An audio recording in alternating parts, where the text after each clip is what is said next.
আরশায় বন্ধ ঘিরে ব্যাপক উত্তেজনা, লাঠিচার্জ পুলিশের, শুরু হয়েছে রাজনৈতিক চাপানুতর। আরশায় যুবকের অস্বাভাবিক মৃত্যুর ঘটনায় দোষীদের শাস্তির দাবিতে বুধবার ঘটনাকে কেন্দ্র করে সকাল থেকে উত্তপ্ত পরিস্থিতি তৈরি হয়। পরিস্থিতি নিয়ন্ত্রণে আনতে বন্ধ সমর্থনকারীদের উপর লাঠিচার্জ করে পুলিশ। বেশ কয়েকদিন আগেই মোবাইল চুরির অভিযোগে এক যুবককে থানায় ডেকে পাঠানো হয়েছিল। তারপর এই বাদী অসুস্থ হয়ে পড়ে বিষ্ণু কুমার নামে ওই যুবক। হাসপাতালে নিয়ে গেলে চিকিৎসকেরা তাকে মৃত বলে ঘোষণা করে।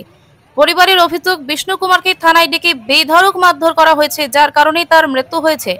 যদিও পুলিশের দাবি কোনো প্রকার মারধর করা হয়নি। ময়না তদন্তের প্রাথমিক রিপোর্টেও আঘাতের কোনো চিহ্ন নেই। লিভার, হার্ট এবং কিডনির সমস্যার কারণে মৃত্যু হয়েছে বলে ময়না তদন্তের প্রাথমিক রিপোর্টে উল্লেখ রয়েছে। তবুও পরিবার ও স্থানীয় মানুষজন এই রিপোর্ট মানতে নারাজ। তাদের একই অভিযোগ পুলিশের বিরুদ্ধে। দোষীদের শাস্তির দাবিতে এবং ন্যায় বিচারের দাবিতে বুধবার আরশায় বন্ধের ডাক দেওয়া হয়। আর সেই মতো সকাল থেকে উত্তেজনা পরিস্থিতি তৈরি হয় আরশা এলাকায়। পুলিশ ব্যাপক লাঠিচার্জ করে। পুলিশের লাঠিচার্জের পর বেশ কয়েকজনকে আটক করে থানায় নিয়ে যায় পুলিশ। বেশ কিছুক্ষণ উত্তপ্ত ছিল পরিস্থিতি, তারপর ধীরে ধীরে পরিস্থিতি স্বাভাবিক হয়। আপাতত সমগ্র আরশা বাজার জুড়ে পুলিশ মোতায়েন রয়েছে। পরিস্থিতি অনেকটাই থমথমে। এই বিষয়ে বিজেপি নেতা পার্থসারথী মাহাতো পুলিশের এই ভূমিকাকে তীব্র নিন্দা জানান। তিনি বলেন, সাধারণ মানুষ স্বতঃস্ফূর্ত বন্ধ সমর্থন করেছে, পুলিশ অন্যায়ভাবে বন্ধ সমর্থনকারীদের মারধর করেছে। এর বিরুদ্ধে তীব্র আন্দোলন হবে আগামী দিনে। এই বিষয়ে পুরুলিয়া জেলা আইএনটিটিউসি সভাপতি উজ্জ্বল কুমার বলেন, অস্বাভাবিক মৃত্যুর ঘটনা নিয়ে বিরোধীরা রাজনীতি শুরু করেছে। কোনো মৃত্যুই কাম্য নয়। অভিযোগের ভিত্তিতে তদন্ত শুরু করেছে পুলিশ। ময়না তদন্তের প্রাথমিক রিপোর্ট চলে এসেছে, কিন্তু বিরোধীরা এই ঘটনাকে নিয়ে রাজনীতি শুরু করেছে। বিষ্ণু হত্যার সঠিক ময়নাতদন্ত রিপোর্টের জন্য আজকে আমরা বন্ধের ডাক দিয়েছি। স্বতঃস্ফূর্তভাবে আরশার এলাকাবাসী সবাই বন্ধটাকে সফল করেছে। পুলিশ অন্যায়ভাবে এর আমরা তীব্র ধিক্কার জানাচ্ছি। পুলিশ যেভাবে লাঠিচার্জ করেছে, এটা সঠিক তদন্ত যদি আজকে নিরপেক্ষভাবে আচরণ করতো পুলিশ, তাহলে এই আচরণটা ঘটতো নাই। তার ফলে আমরা কোনো বিচারের দাবিতে যেতাম না, আদালতে দ্বারস্থ হতো না। পুলিশ একটা পলিটিক্যালগতভাবে প্রেসারাইজ করে নিয়ে তাকে বাঁচানোর চেষ্টা করা যাচ্ছে, এবং পুলিশ লোভনীয় করেছে টাকার মাধ্যম দিয়ে। সে টাকার মাধ্যম দিয়ে সেটা কেসটা সলভ করার চেষ্টা করেছিল। আমরা তার বিরুদ্ধে বন্ধের ডাক দিই, এবং অবরোধ করার সাথে সাথে আমরা যখন মিছিলের চেষ্টা করি, পুলিশ আমাদেরকে লাঠিচার্জ করে এবং হুমকি দিয়ে থাকে, মারপিটও করে। আমাদের কিছু ছেলেকে নিয়ে এবার জেলে ইয়াতেও ঢোকায়, থানাতে অ্যারেস্ট করে ঢোকায়।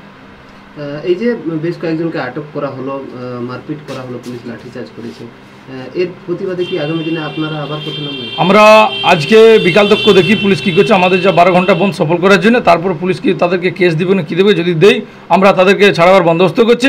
আগামী দিন ভারতীয় জনতা পার্টির পক্ষ থেকে এবং এলাকাবাসীর পক্ষ থেকে বড় আন্দোলনে আমরা বৃহৎ আকারের আন্দোলন ব্যবস্থা নেব। এর মধ্যে কি শাসক দলের যোগ দেখতে পাচ্ছেন?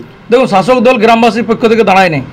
আজকে শাসক দলের মদত নিশ্চয়ই পুলিশের মদতে কাজ করছে বলে তারা পাশে দাঁড়ায় না গ্রামবাসী। আমরা চাইছি সঠিক ময়নাতদন্ত হোক, এবং পরিবারের পাশে আমরা সবসময় আছি।